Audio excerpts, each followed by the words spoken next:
Hello, everyone. Welcome to our weekly UFC show with Bookmakers Review. I'm your host, Lee Martin, joined by the amazing David Manyun. How are you doing today, Dave? I'm good. Excited for the final pay-per-view card of the year. Excited to give everybody some breakdown and tips. Yeah. Is this the final card of the year? Oh, the final pay-per-view. Yeah. I was like, man, am I really that out of it? But no, this week we have another fight. But yes, so this weekend we have a beautiful card for UFC 269, Charles Oliveira versus Dustin Poirier. So like always, we will break down the 5 fights on the main card, and we'll also share with you our favorite prelim pick. So before we do get this show on the road, please be sure to tap those like and subscribe buttons so you're always up to date with all of BMR's new content. Now, let's not waste any time and get into our breakdowns. So for the first fight on this main card, we have bantamweight Julianna Pena versus Sean O'Malley. Sugar Sean. At BetOnline, Sean O'Malley is -300 and Julianna Pena is +250. For your breakdown and pick for this first fight, please, Dave. Sugar Sean O'Malley. He's that guy. Whether you like, the persona he presents, or if you don't like it, there's not really many people that can deny this elite level of striking that he's been delivering since arriving to the UFC.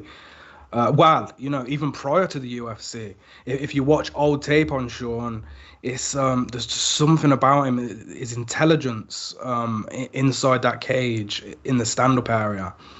It really is second to none. And then we look, at the one clear advantage he has at bantamweight, and that's obviously his size. Just under 6 feet tall, with that lanky frame. Yeah. When you combine this with his exceptional striking attributes, it's just a recipe for greatness. We've got a guy here who, as well in the future, he's big enough to fight at featherweight or lightweight. And the dream matches that I've been creating, if, his uptrend continues, there's some just incredible matches that we could see O'Malley in the future. But it's not his size that's going to win this fight at the weekend. And there's my pick. You've got it already. I am going to go with Sugar Sean. But yeah, it's not the size. It's the skill set. And the glaring disadvantage that Paiva will have is on the feet. O'Malley has a special talent. And we saw it during his previous fight versus Chris Martino. And that's his ability to fight moving backwards. There's a reason why you'll hear guys and they'll talk about, how important it is to take the center of the octagon, pressure your fighter, because if the fight does go to decision, that sort of stuff is important on the judges' scorecards. And also it's because of 90% of fighters cannot deliver the same punishing strikes that they can on the back foot as they can moving forward. It's a special talent to be able to strike moving backwards as O'Malley does, and he's one of the best at doing it. That's without mentioning the bag of tricks that he has in his stand-up, the spin kicks, spinning punches, knees, teep kicks, and a lead jab that is always there, and a mixture of combinations that have now given O'Malley 9 stoppages by TKO from his 14 successful pro bouts. Now, Paiva, we shouldn't disrespect him. And, although I can't see him becoming a top 5 bantamweight, he has impressed in the UFC thus far, especially across his previous 3 fights, where he's now on a 3-fight win streak. But defensively, he's awful. We look at Kyler Phillips, his last fight, who we should know is a teammate of O'Malley. He defeated Paiva in that fight. And no surprise, the judges got it wrong.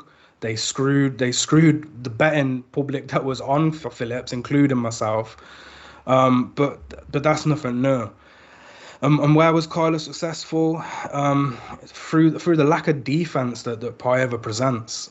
He's there to be hit, and now he's coming up against O'Malley. I just know that he's in for a long night. And I haven't mentioned the grappling, but I don't even think it will get there. I think we'll see Paiva attempt to grapple when he realizes that he's completely outclassed on the feet. He's going to come forward. He's going to pressure out. O'Malley's going to light him up from every angle. He pivots beautifully. O'Malley, even when he decides to move forward, everything he does moving forward is just as beautiful as it is moving backwards. He cuts a cage perfectly. His shot selection is just perfect majority of the time. And I can't see any other outcome other than Sean O'Malley taking the W this weekend. For the betting guys, he's perfect for a parlay piece. Paiva has shown his toughness, and that could lead to a decision. But even in saying that, I think somehow O'Malley is going to find the finish. Paiva is going to be too aggressive. O'Malley is going to walk off with another.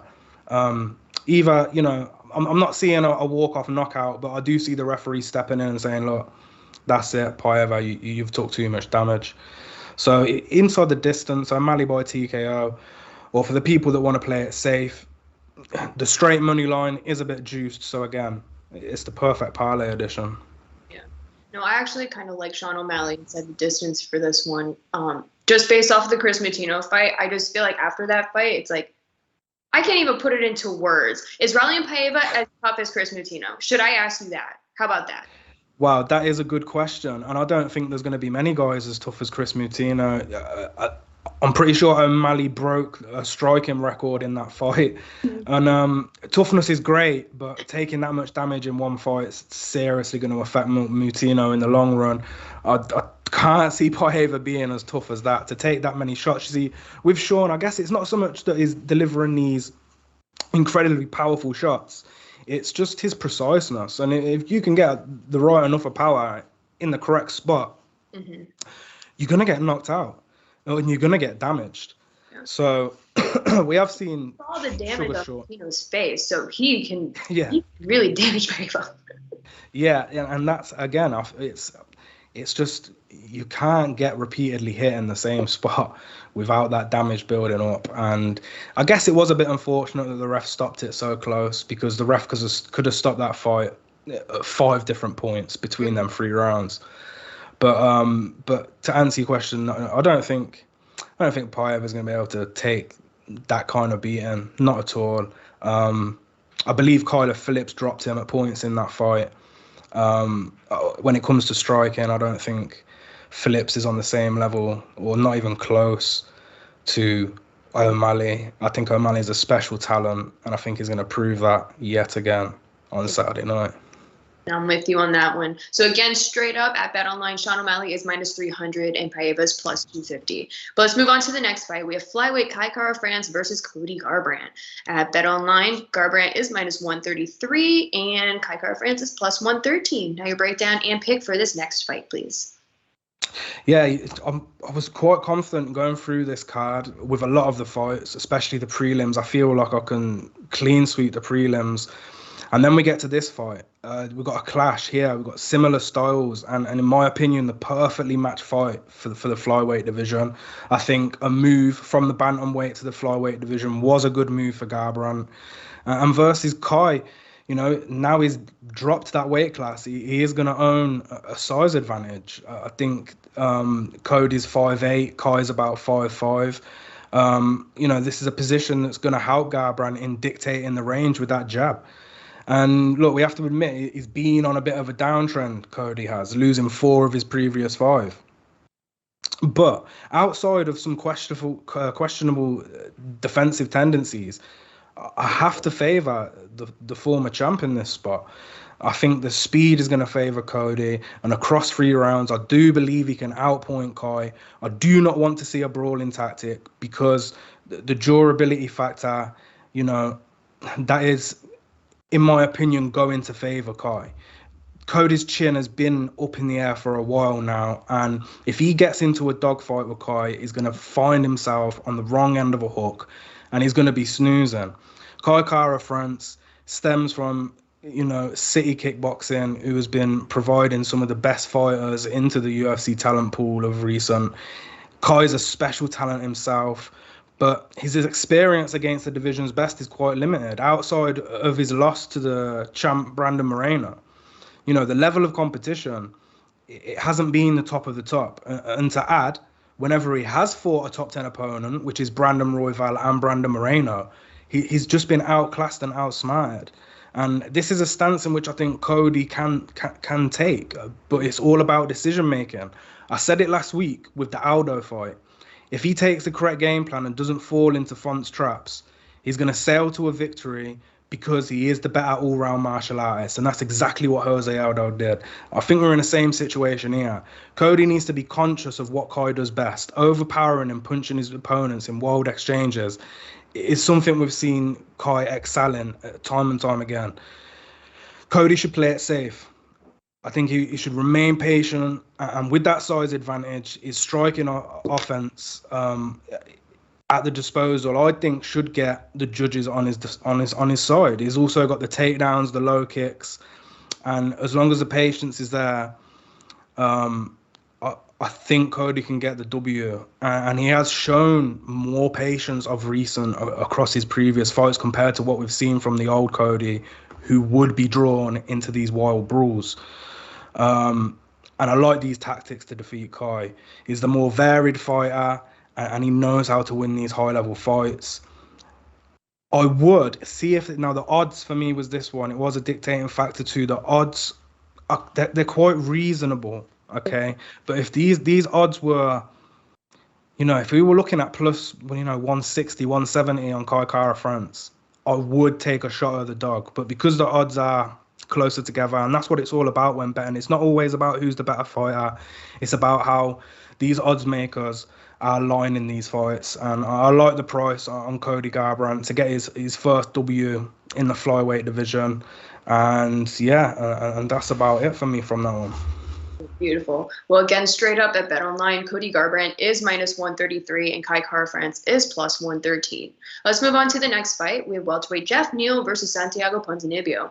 At BetOnline, Ponzinibbio is minus 130 and Neal is plus 110. So again, your breakdown and pick for this next fight, please.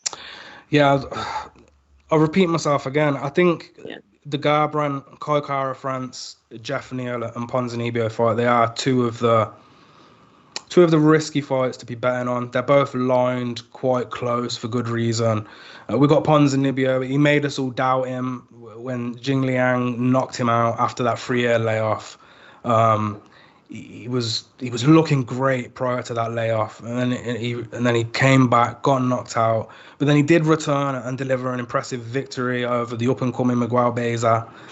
I think Pons should easily walk through into another unanimous decision victory.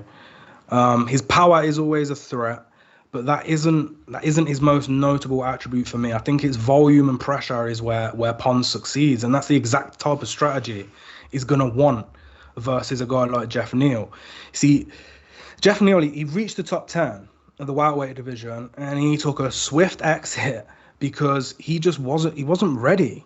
And will he ever be ready? I don't really know. But Neil Magny and Stephen Wonderboy Thompson showed the division how to deal with Jeff Neal, and that's to remove his ability to become comfortable. At range, with his body kicks, high kicks, power in his hands, he's been a problem, all whilst pressuring or sitting back in these exchanges. What Pons needs to do is overwhelm Neal. When the output doesn't allow him to set up his strikes or become the aggressor, he's going to lose every round. You see, in the Wonderboy fight, whenever Wonderboy attacked Neal, he covered up and he just took the shots. A limited number of counter strikes, and it was just like a sense of confusion left Neal looking pretty average after such an impressive come-up. Now, Ponzinibbio won't be able to move off the back foot and strike effortlessly like Wonderboy did. He won't have that same elusive movement as Wonderboy, but I feel like the volume of Pons can be the dictator of this fight. Neal will want to pressure, throw his strikes, and reset.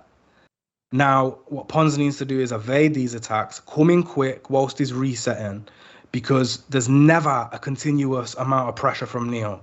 And he doesn't move his head off the center line, so even a simple jab, which can be performed very quickly, will end up outscoring him across 3 rounds. It's consistent striking and high volume from Pons, as mentioned. I think we could easily see him walk away with a unanimous decision victory. And obviously, the knockout threat is there from Neal, and it's also there from Pons. But, you know, I am going to side with the guy who I believe has the least amount of holes in his MMA game. And for me, that's Santiago Ponzinibbio. All right, beautiful. Again, straight up Ponzinibbio is minus 130 and Jeff Neal is plus 110. But let's move on to the co-main event. I have been waiting for this this fight in general for so long, but we got Winhams. Every time with this women's bantamweight title bout. There you go. Amanda Nunes versus Julianna Pena at BetOnline. Nunes is a whopping minus 1,000 and Pena's plus 600. Are we surprised by those odds? Not really. But Dave, I would love to hear your breakdown and pick for this co-main. Yeah, it's another UFC pay-per-view where I think the trend now for majority of these pay-per-views is we're getting 2 title fights for every pay-per-view. And do you know what? UFC, it's been the most successful year for them in 2021. Throughout the 28-year history, their combined amount of pay-per-view numbers has smashed every other year, and deservingly so. Because if you take a look back on this year, it's been truly incredible. There's been so many amazing matches, multiple matches from Usman, countless title changes, Teixeira, Brandon Moreno.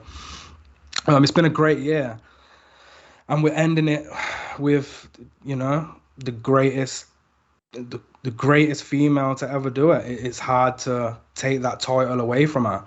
I mean, accomplishment-wise, I guess we can definitely throw Chris Cyborg into that conversation. But when you've wiped the floor with her, how can you argue that Cyborg is currently the better talent than Nunes? You just can't. And now we've got Julianna Pena, who really didn't get this title fight. She didn't really earn it. She spoke her way into this title fight. And her confidence. You see, confidence is a funny thing. No matter what you're doing in life, we need confidence. Confidence helps you do everything, right? But then there's a line that we can sometimes cross, and that's where you become overconfident. And I don't know why Pena is so confident during her media interviews. It's quite baffling to me. She's got good grappling. She's an average wrestler. And it's majority of her victories throughout her career. It's just this grinding style where she's going to grind on girls. Outside of that, without being intentionally harsh, she doesn't really offer much. Now Nunes, it's like, where do you start? Where do you end? That jab to the overhand right of Nunes is just a fight ender, and is one of countless techniques where I can see Nunes ending this fight. Elsewhere, maybe Nunes will make Pena look like a fool and out-grapple her, because this is where Pena has highlighted where she thinks she owns the advantage for some reason. And at this point, I'm just starting to think Pena's just rolling with this because she knows what time it is and she wants a title fight and she wants to get paid. I think that I really can't see her confidence being that high and that she can really outclass and outsmart Nunes. Nobody outside of Shevchenko has even come close, and there's no way that Pena is going to be that girl. I just can't see it. Like, I'll be shocked. Yeah, the power of Nunes, precision, takedown, offense and defense. She is always laser focused when delivering her combinations. She's got beautiful sprawling ability.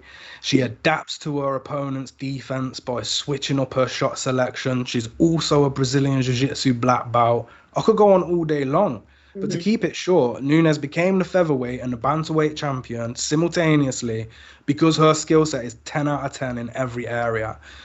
There's nowhere in that cage where Nunes isn't skilled, whether it's striking or grappling. Now, there is one issue, and that's her cardio. We saw this during both Shevchenko fights. But most girls don't make it into them championship rounds to even contend this deficiency, so it's never really brought up. Now, Pena's striking is nothing more than a setup or like an introduction to her grappling. Extremely sloppy, and this style is not going to fare well against Nunes' counter-striking. You can just ask Chris Cyborg how well Russian Nunes went. And then we look at activity. These girls both joined the UFC at the same time. just as Dana White introduced women's MMA to the UFC 2013, they were both there, and look at the activity between the two. I know that Pena early on, she did suffer torn ACL, multiple injuries she suffered, and that obviously did stunt her activity in the octagon, but that doesn't matter.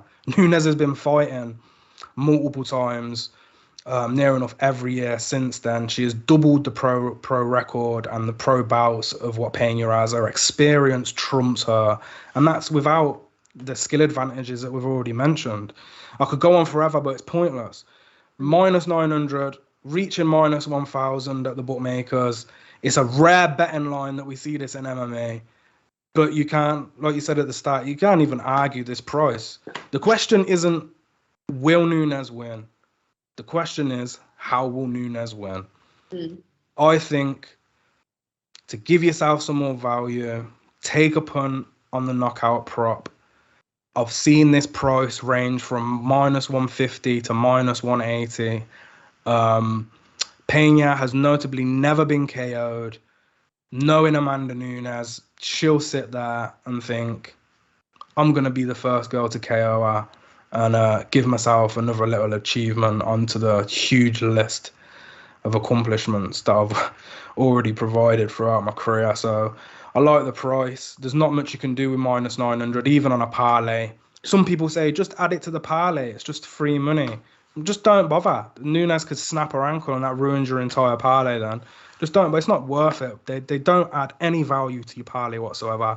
Anything beyond minus 400 is not giving you any sort of value. So you just got like minus 250. Even I'm like, do I want to lay that? Like, do I want to pay up for minus 250? Minus 1,000 is a lot. And again, like you mentioned, props. There's value inside the props, and if you're very comfortable about your props, you can put them into a parlay. But I'm dead serious. Looking throughout this entire card, there's a lot like better value out there rather than like, oh, Nunes, like this is definite.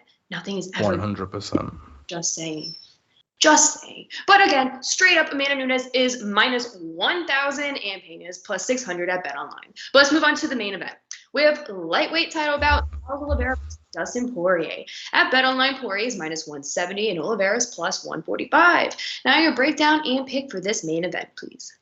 Yeah, we're running out of time here. I will try my best not to go on too much, although I could talk about this fight for another 2 hours. Boxing, Dustin Poirier. I mean, that has been the reason for the majority of his wins throughout his pro career. And yeah, you got it straight away. You got me. I'm siding with Dustin Poirier. I don't trust Oliveira's durability. But Poirier has been, this is what got me. He has been fortunate. When we look at his fights and we go through the fight tape, he has been very fortunate to be matched with strikers since about 2017. Guys like Pettis, Holloway, Dan Hooker, McGregor, what's the other banger? Justin Gaethje. He has been presented with a lot of strikers. Now this has helped him. All these men have gave Poirier what he wants, and that's a stand-up war. The Brazilian, the newly crowned champion, he isn't that guy. And although he might be confident in that Muay Thai striking, he's got good low kicks, he's got good leg kicks, he's got flying attacks from out of nowhere. Oliveira isn't going to be the walk-through opponent that most think he will be. And more importantly, he has them alternative options to take Poirier out. And when you watch Khabib submit Poirier so easily, this is my concern. But even in saying that, Poirier is not really a bum wrestler. Khabib makes everyone look like a fool when it comes to grappling. You can't compare with Khabib. Yeah. And look, even in the words of Khabib as well, this is the quote, Khabib. Dustin Poirier has the strongest guillotine I've ever felt. And the moment when he had Khabib in that guillotine, the entire MMA world was on the edge of their seats gasping, thinking, if Poirier pulls this off, this is going to be incredible. But when does Khabib tap? He wouldn't. You would have had to literally kill that man to put him out. But yeah, for me, Dustin, it's the heart, the wars that he's been through, and his durability. These are the factors to why I think he takes out Oliveira this weekend. And because of the high finishing rate of these two, I did initially think this fight, there's no way this fight goes the distance. That's a no-brainer. But the more I've looked at their fights and the more tape studies I've done and the more I ponder on it, I can see success for Oliveira in the early rounds. And then a failure to finish Poirier early could result in the championship rounds leaning towards that unbreakable will of Poirier and him taking a unanimous decision. I wouldn't be surprised. But don't take my word for it, because I can also visualize Dustin grabbing a neck like he did against Khabib and getting a guillotine. Oliveira's submission offense is incredible, unstoppable, more submission finishes than anybody in the history of the UFC, but he can be finished by submission.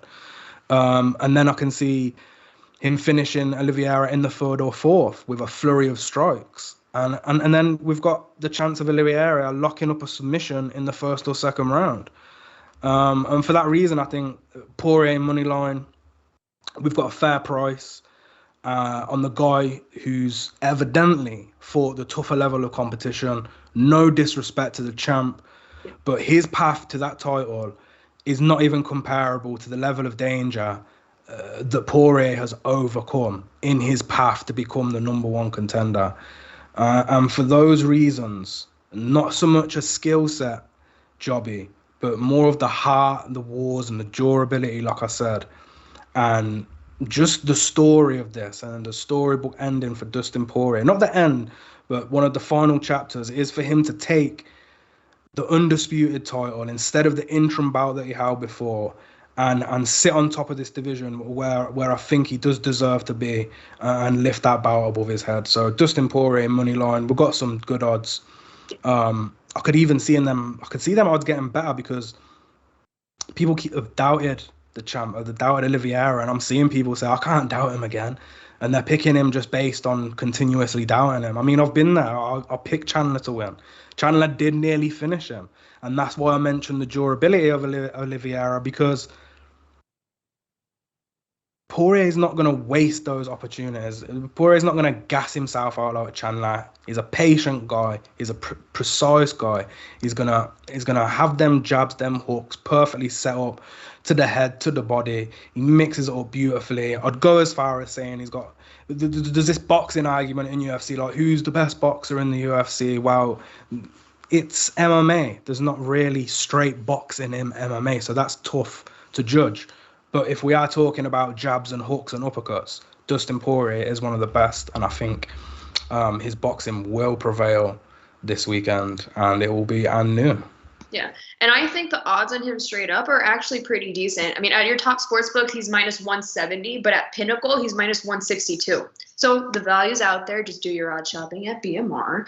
But that is our entire main card. So let's jump into our top prelim pick just real quickly, and I'm looking at it right now, and I love this prelim card. I need to refresh my page because it just went psycho. But we have Josh Emmett, Ige, Pedro Munoz, Dominic Cruz, Augusto Sakai.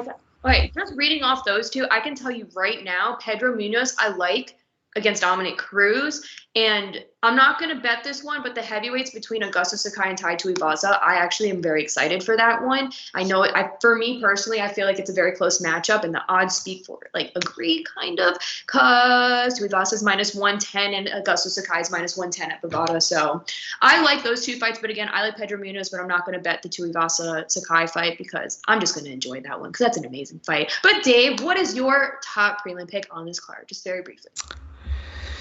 Ooh, as you said, it's a real good prelim card, but I'm gonna look at it. Sorry. I'm gonna look at it from a value standpoint here. For me, one of the most tempting prices on the board has to be Andre Muniz. He's fighting a guy in Eric Anders who has been so up and down during his UFC career. I can't really get the best reads on him.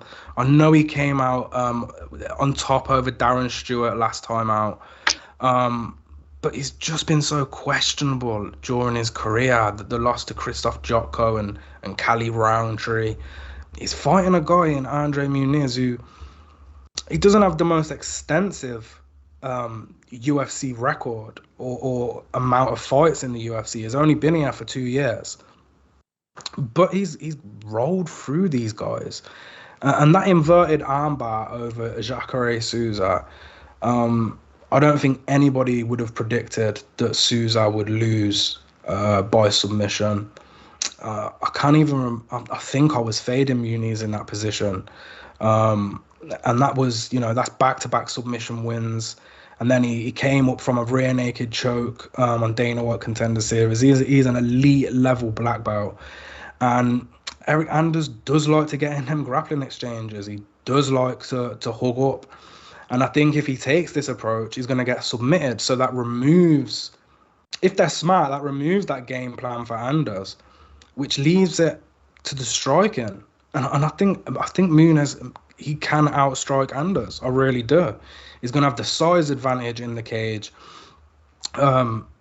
In reach, he's going to have the advantage. And I think popping the jab and just being quicker than Eric Anders is going to be that path to victory for Muniz. And obviously, if that grappling does come into it, it's going to be an early night. And it's going to be another submission win on Andre Muniz's record. But yeah, that's probably one of my favorite Prelim picks just based on the value. But you mentioned Pedro Munoz. I think I'm on the opposite side because I think that this is going to be a decision. And there aren't many people in this division that can beat Dominic Cruz and outpoint him. Elusive movement. His footwork is so sweet. And the path to victory for Munoz, for me, would be a knockout. And if you want to go take a look at Dominic Cruz's record and find somebody other than Henry Cejudo who's managed to stop him, you'll have a very tough time. Uriah Faber guillotined him back in the day, but when it comes to striking, just hitting this man, he's like the Mayweather of UFC, of MMA, sorry. He's just in and out. I know he's getting older, I know he's not as active, but he's also a very intelligent guy. And he hasn't decided to fight Pedro Munoz out of thin air. I think he's fighting Pedro Munoz for a reason. And do you know what the best thing is about Dominic Cruz? You never have to bet the money line on him because it's almost a guarantee that he's going to win by decision. So I'm not sure what the decision prop is, but Dominic Cruz by decision is always a good bet. It's always a good bet because you look at the trajectory through his career, he wins by decision and not really anything else. But it's a stacked card. I can't wait for Bruno Silva, Jordan Wright. I like Miranda Maverick. I didn't realize she was fighting. Yeah. So I'm excited to see her fight. Mavericks to play. There's another one for you guys. Mavericks to play. Alex Perez. There's another great play. Ryan Hall's probably going to out-grapple the crap out of Derek Minor. And then who has Randy Costa and his fight with Adrian Yanez showed me how damn good, even in a loss, if Randy Costa can just have a little patience in his game plan, he can really mess up Tony Kelly at the weekend. Some of these prices are a bit juiced, but we love our parlays on the UFC pay-per-views. And of course, Josh Emmett, Danny Ige. Look, this is a very stacked card. You want the full picks, you know what to do. You know where to find me. Precise Picks will land. And I want to say this while I'm on video. When this video gets to 100 likes, Precise Picks will be released. But it has to be before Saturday. You need to help our video with the algorithm. We're on a new channel. Obviously, our subscriber count's lower. Our viewers are lower. To help build that, push them likes up. And Precise Picks is all yours for free. Hey, we all need our precise picks from you. Okay, so everyone go like the video. That way we can all be blessed with Dave's precise picks. But that is our show. And if you guys have any questions or you just want to chat some MMA with us, definitely hit us up on Twitter. You can follow Dave at @DManion_ and look out for his precise picks. And you can also follow myself at Lee Martin Sports. And then while you're at it, just give BMR a follow at BMR Reviews. And to make sure that you stay up to date with all of our UFC content as well as all of our other shows with BMR, be sure to hit those like and subscribe buttons. Now I wish you all the best of luck on all of your wagers, and and we'll catch you next week for UFC Vegas 45.